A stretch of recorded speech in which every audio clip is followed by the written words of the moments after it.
Hey everyone, happy Wednesday. Welcome to the last live edition of the Dream Design Podcast with Amy Lee.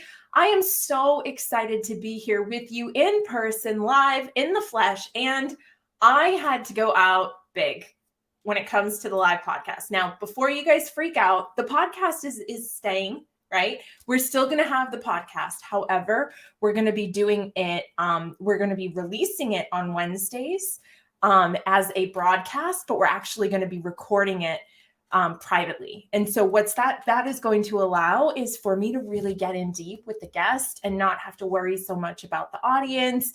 And I think it's going to be really good. But like I said, I had to go out with a bang when it comes to the live aspect. And I brought the incredible, one of my very good friends. She is a book coach.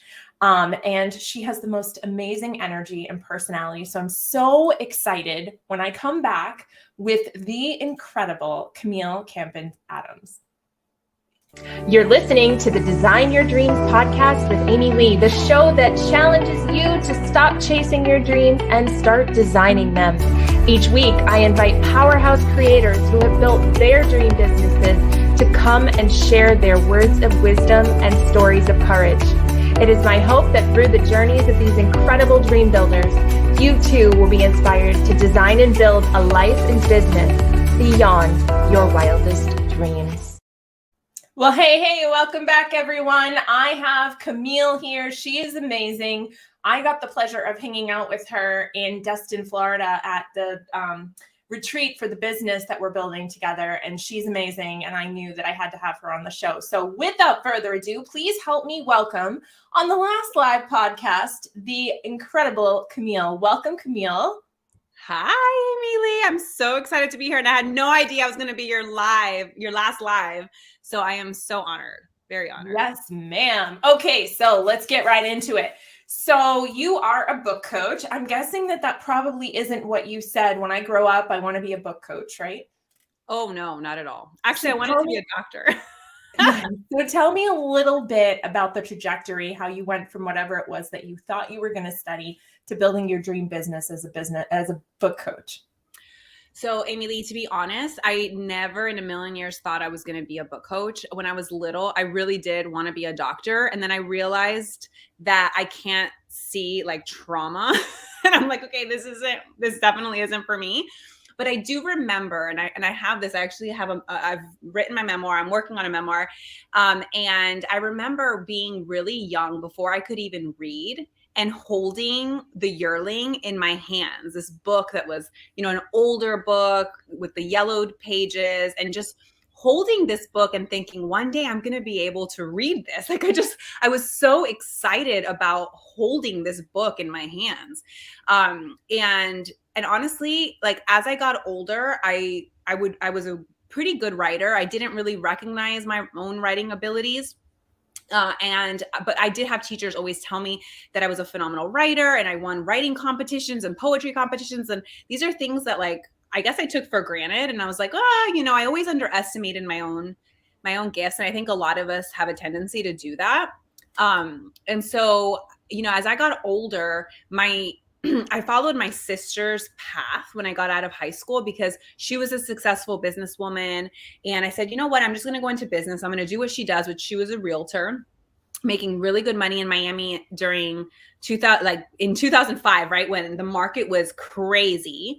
I was like, I'm just going to get my real estate license and do what she does. But really, I should have studied English looking back, because that's really what I loved. But so many of us think, well, we can't make money as writers. Like, like realistically, English, what am I going to do with that other than teach? And I never really saw myself as a teacher. And so I got my degree in business, and then the real estate market crashed, the bubble crashed. And then I kind of bounced around, and full disclosure, like I'm a manifesting generator.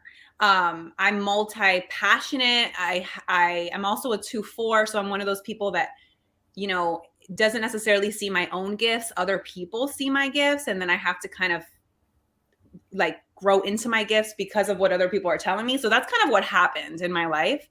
But anyway, long story short, after I was kind of bouncing around trying to figure out what I was going to do, I became a stay-at-home wife. I was traveling with my husband. I started a blog just for fun, nothing completely attached to that. And it took off, and people kept telling me what a great writer I was. And so eventually I leaned into writing. I started a company as a freelance writer. I decided I wanted to go back to grad school and get my master's in creative writing. So many people started reaching out to me, asking me for help with their books. And I was like, well, there's something here. Why don't I look into this? And then the rest is history.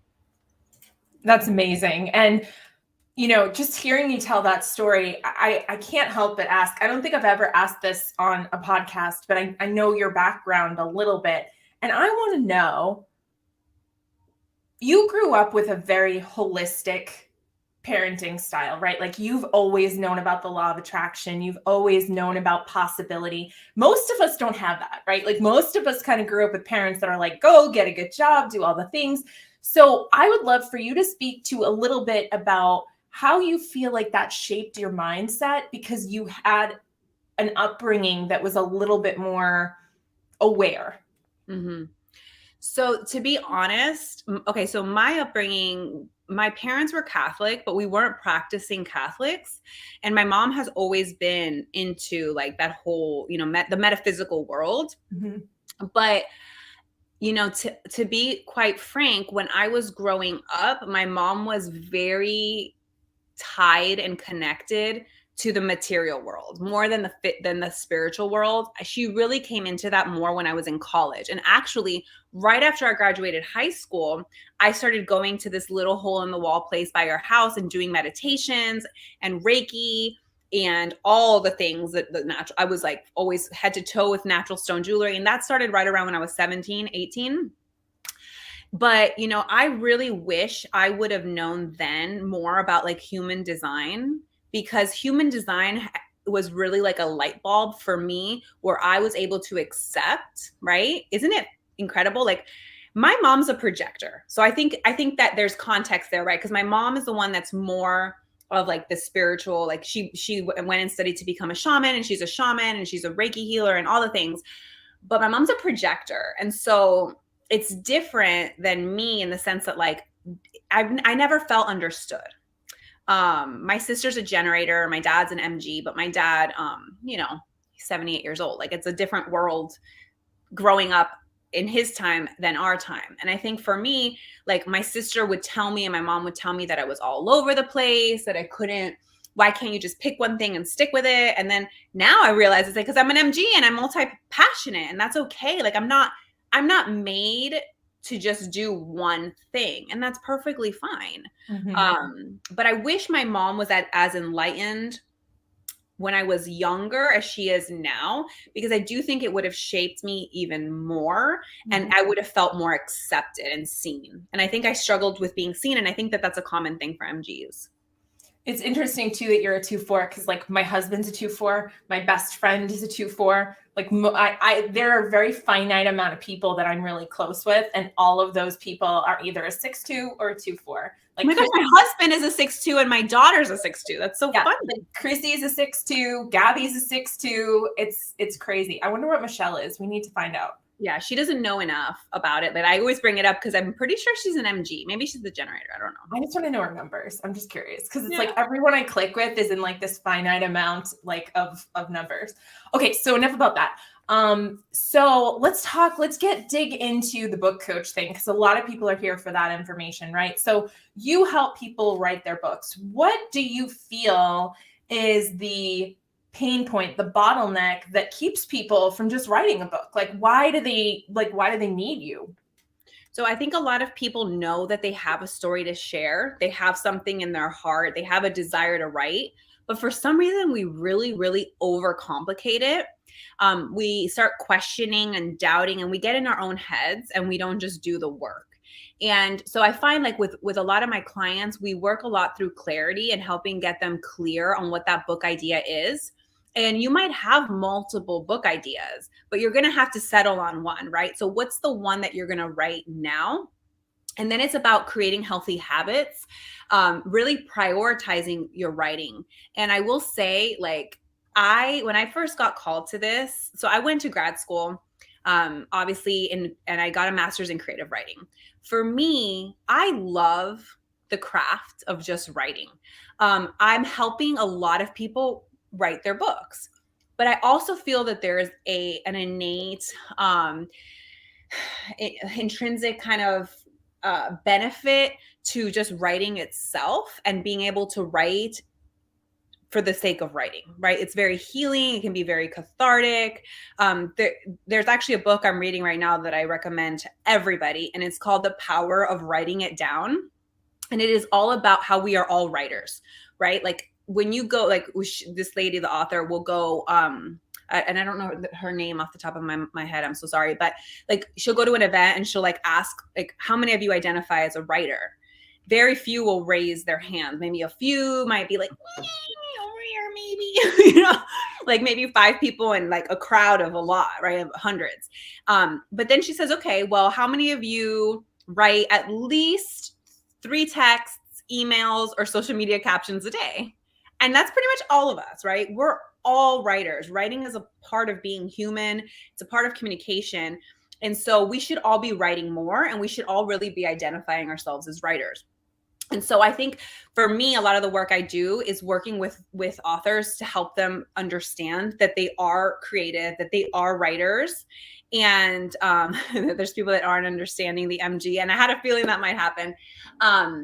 But getting clear on their book idea and then doing a lot of the foundational work, right? Completely understanding and breaking open who their ideal reader is, what exactly is the point of the book? Why must they write this book? What's that burning desire inside of them that's telling them they have to write this book now?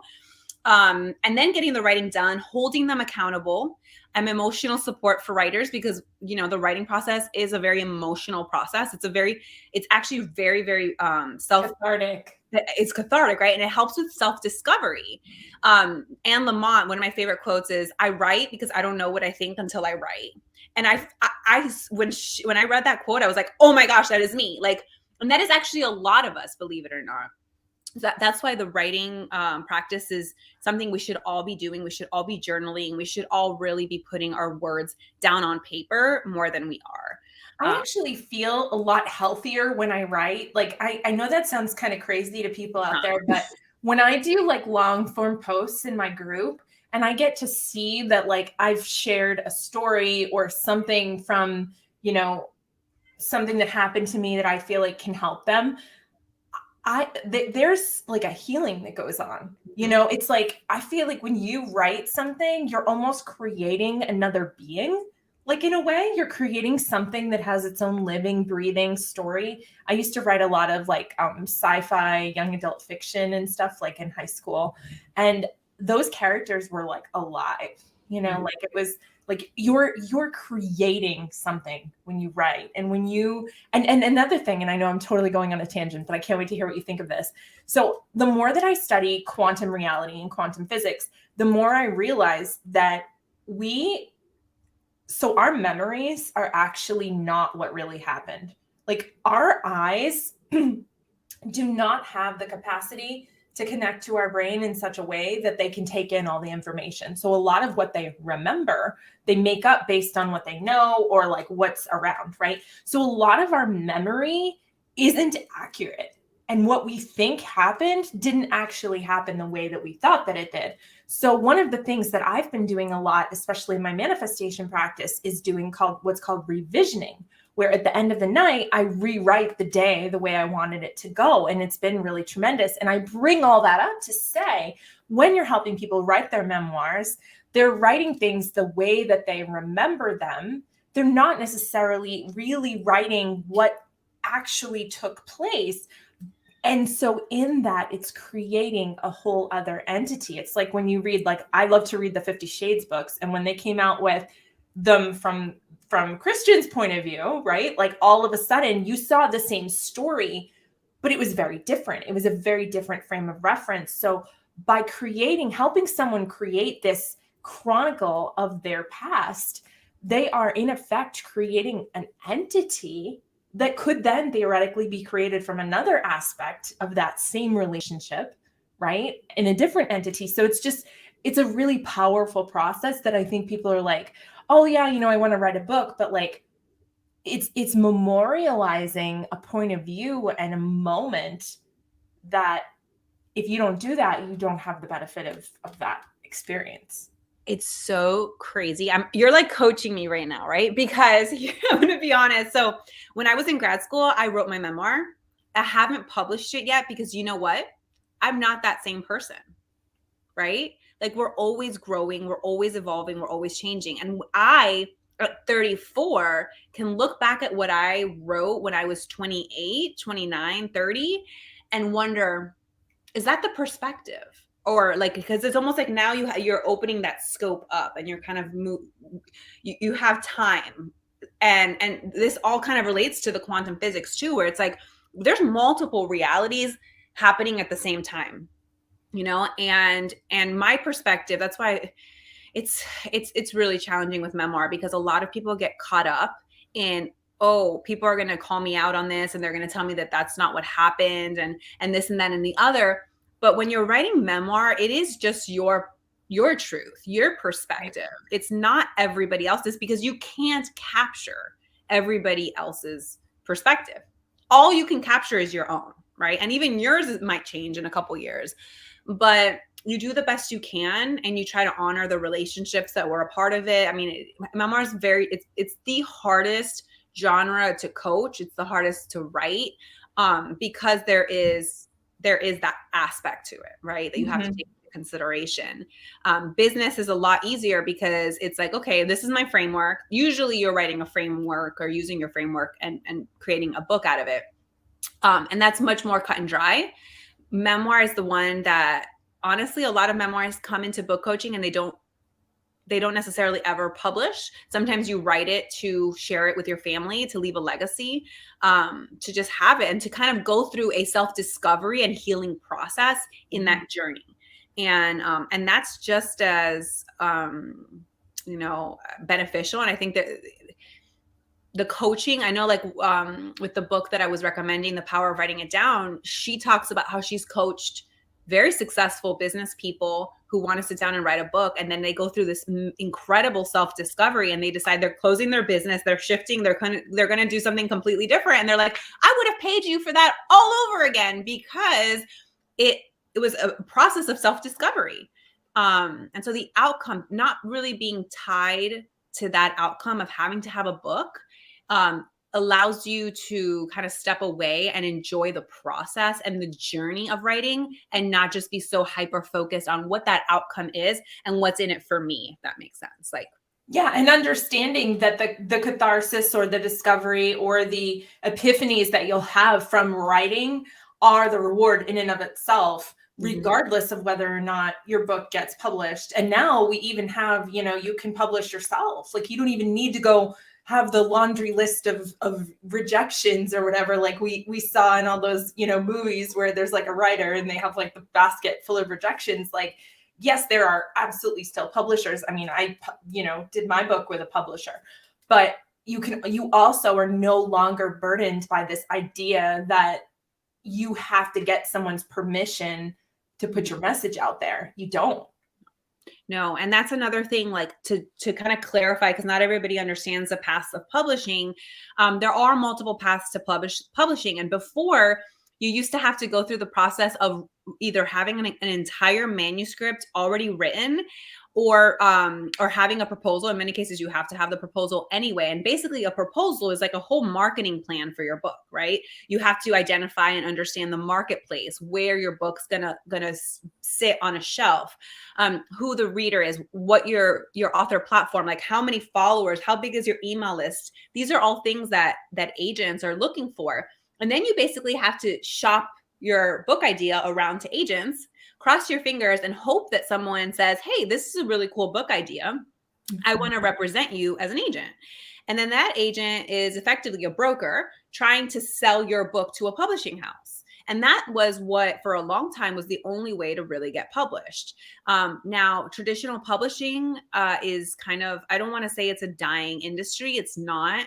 But actually the recent administration just had to shut down a merger because there's only like the big five. There's like 5 big publishing houses and 2 of them were going to merge. And it's like they're becoming a monopoly, right? Where like there's only so many big publishers. But now you can effectively publish your own book on Amazon. Ever since Amazon came out on the market, like it's putting the power back into the writer's hands. Mm-hmm. Now, the only downside to self-publishing that way is that it's almost like YouTube, right? Like, and I'm getting I just launched a program and I'm working really, really closely with a publishing consultant. And so it's so funny because I'm picking up so much of what she's saying too, when she talks about, like, she compares self-publishing kind of to YouTube, right? Like anybody can go out and put a video up on YouTube and publish, but you're going to have phenomenal videos and you're going to have not great videos, right? So the self-publishing, it's a little bit taboo sometimes, and there's some stigma around it because anybody can publish, but not necessarily put out a good book. Mm-hmm. So there's another avenue, which would be kind of like going the indie route or going through a smaller publishing house where you, instead of getting an advance to write your book, you pay the publisher to go ahead and put the book out there, but they would do a really good job with it, make sure that it's a quality product. So that's kind of like the middle ground. And I'm not saying you can't self-publish. You can self-publish yourself. You just want to be careful that you're paying attention to quality of the public. There are so many books on Kindle Unlimited that I'm like, I wish I had a red pen because it's just like this sentence doesn't even make sense. Exactly. And that's I think the downside and why some people are like self-publishing. Like sometimes you lose a little bit of credibility with self-publishing because of those books, and it's unfortunate. But you can still self-publish. I would just say, like, you're going to have to invest more money in getting it done right, making sure you have multiple rounds of edits, making sure you have a really good formatter, because the formatting is huge. I mean, literally, there's some books that just once they, and you have to format it for Kindle or the e-reader, you have to format it for paperback. I mean, there's multiple ways and there are people that are trained in that do that all day long, that listen to their listen to their podcasts or listen to their playlists, and they're just, they do that. So, yes, you'll save money in doing it yourself, but you might do it tiny bit wrong. I remember in college, I had a screenwriting minor, and like we spent weeks just learning how to format the stupid thing, like where to put the title and when it was an interior and an exterior. And we had like all these things, and we would get marked off just for the way that our screenplays looked. And it was like ridiculous. And I'm like, I want to write. I don't want to be a tech, so it's like now you can just go, oh, here's everything. And they'll turn it into a screenplay for you. And that's just a better use of your time, I feel like. So on that note, because we are getting short on time, you have an awesome freebie that you've got for these guys to get them started writing. Why don't you tell us a little bit about that? So I put together You're a Writer, Start Writing, and it is free on my site. I normally sell it for $27, but I've just turned it into something completely free for everyone because I want you to actually start writing. Like, so many of us are in our heads about it and we don't just set the time aside to do it. And so it comes with a really amazing workbook. It helps you identify what you're going to write, where you're going to write, like your environment, so that your environment actually helps you be creative and you feel good in your environment, how to establish healthy habits around your writing, how to find time to actually write, because if you don't make the time, you're not just going to miraculously come up with it. Like, you have to actually schedule it. And I have some prompts and, time blocking little charts that kind of help you time block also, just to give you a better framework for how to get started. I love that. And then if people, you have a program that's starting soon, right? Like a group program, I believe. Yeah, well, I actually launched, so I was going to do it as a cohort, but what I did is I listened to the people who were interested and I shifted it, and it is now a membership. Okay. And so I have a membership that people can kind of come into on a rolling basis. And we have multiple phases. We start with the mindset, and then you go into activating your whole book idea, which is what I do with my one-on-one clients, getting really clear on the foundational work. We move into the writing, and then we'll touch on the editing and how to publish your book and how to launch your book and grow your author platform. It's basically like the whole shebang, but we're moving, like, this is the first time I've launched it. So it's kind of growing as, with me right now. And then people can come in and then kind of fall into whatever category they need. I love that. I think it's going to be so stinking successful. I've seen some of the things that you've written and, you know, the people that you hang out with, myself included. So yeah. I know that it's going to be amazing. If you guys are interested in getting more information about Camille's program, you can go to her website, which is here on the screen. And if you guys have any questions for Camille, you can certainly ask them. She is a member of Dream Building Entrepreneurs. We will make a special thread. Or she will rather, and then you guys can ask her whatever questions you have specifically, and she can get with you guys in the DMs. So thank you so much for being here, Camille. This has been amazing. You know, I always love catching up with you, especially when it comes to business, because that's like our jam. And I wish you the best of luck with everything you're doing. I am so psyched for these guys that are watching live on the last one and also on the replay to reach out to you and get to know more about you and what you do. So thank you. Absolutely. Thank you so much for having me, Emily. Absolutely. So that'll do it for the last live episode of the Dream Design Podcast. We will be coming to you live, not live. We'll be coming to you on recording, and the weekly episode will still be broadcast into the group at 12:30 on Wednesdays as normal. It just won't be live anymore, and that's totally okay. You never know. Sometimes I'll pop in and comment on the podcast, even though I was there. So it'll be like double Amy Lee, like Amy Lee from all angles. So I'm really excited for this new direction that we're taking in the second season. If you're interested in being on the podcast, feel free to shoot me a DM, comment below. Always love to have new awesome guests. But until next time, may you be happy, may you be healthy, may you be safe, and may you be at peace. Namaste.